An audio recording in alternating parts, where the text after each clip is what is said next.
Yo, what up? It's Aaron Moses. Now, I'm making this video why a woman should never be president of my country, the United States of America. Why should a woman never be president? I'm going to tell you this. I believe that women are totally capable of leading, and women are totally capable of doing pretty much everything that men are capable of doing, except for being men, which is fine. Because men are not capable of being women, which is fine. But think about it like this. Why should women never be president of the United States of America? In 2000, whenever Obama became president, what happened? Police brutality was at an all time high, right? When you put a man in office who does not even have the social savviness to receive fellatio from his understudy, Bill Clinton, take that person. What happened? Black people were being arrested and sentenced more than any time in this country's history, right? Obama got into president, like I said, police brutality was at a all time high. When President Trump got into office, what happened? Hate crimes went up. They reached an all time high. Our country responds to the leadership that is given to us. So, if most of the country follows a lot, not most, a lot of the country follows what comes with these people's leadership, what do you think is going to happen if a woman gets elected? Do you think domestic violence is going to go up? Do you think men are going to be brutalized? Do you think women are going to be brutalized more? Do you think that rape might shoot up? Do you think that women are going to be disrespected and hated on even more? Do you think that? That's what I think would happen. If people perceive Donald Trump as being a racist, if people perceive him as being someone who disrespects women, someone who does not like immigrants, someone who feels a specific way and has no qualms with expressing it, his followers, his supporters, his fans act on what they think should be in place. Now, if a woman got elected, what do you think will happen? Number one, I believe that domestic violence will reach an all time high.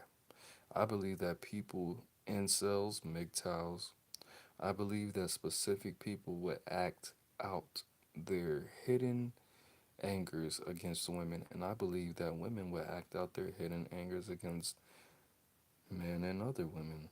I believe that it would become a gender war if a woman were to be elected as president. And where does this come from? Again,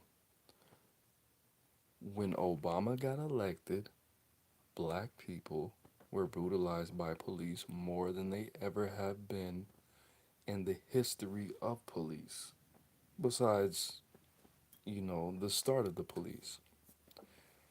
And hate crimes were being committed more than ever against all minorities.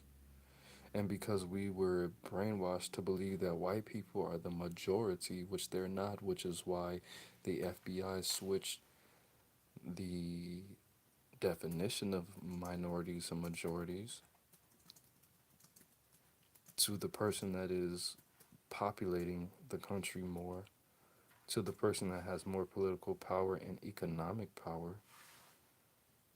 Now we're supposed to believe that white people populate America more than any other race, when technically Mexicans and anybody who is non black is considered a white person, which includes Arabs, which includes Indians that are a light skin color, which includes Mexicans, which includes Puerto Ricans, which includes Cubans, which includes Russians, which includes Italians, and Asians are considered white people. So pretty much, if you're not of African descent, you're considered white. So no, there's not more white people in this country than America. They just made that something to make the white people feel safe. But I digress. Why should there not be a woman in charge of this country, even if she's a minority? Because America would not respond well to that. And I want all my women to be safe because they're not just women. Just like children aren't just children.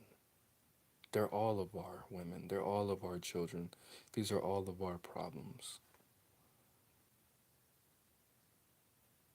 On a communicative level, when you see even it's even in the law. If anything happens to a child that is within 12 feet of you, you're responsible for that child.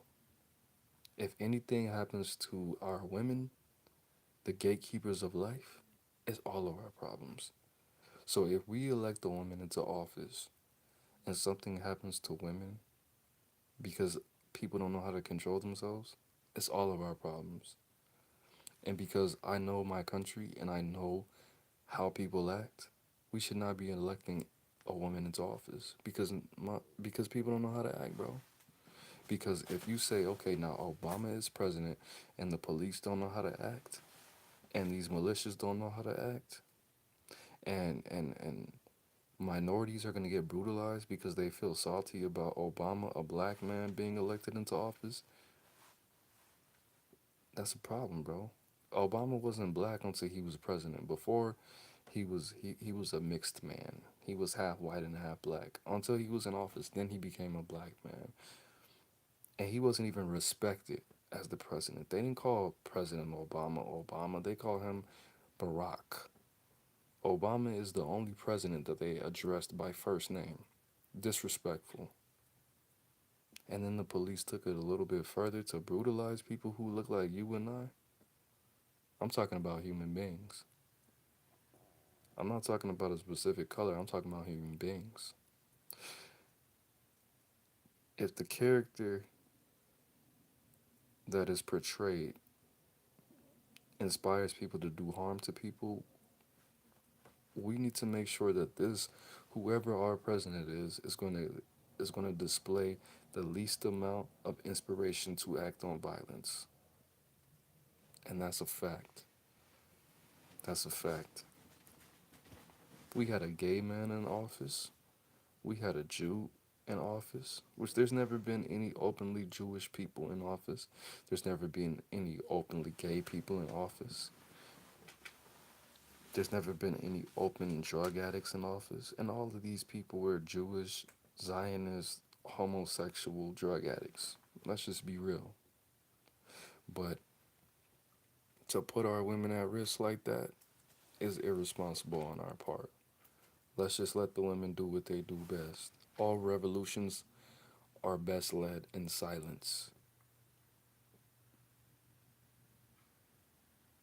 And this and look at our culture. This is the last thing I'm gonna say. Look at our culture, bro.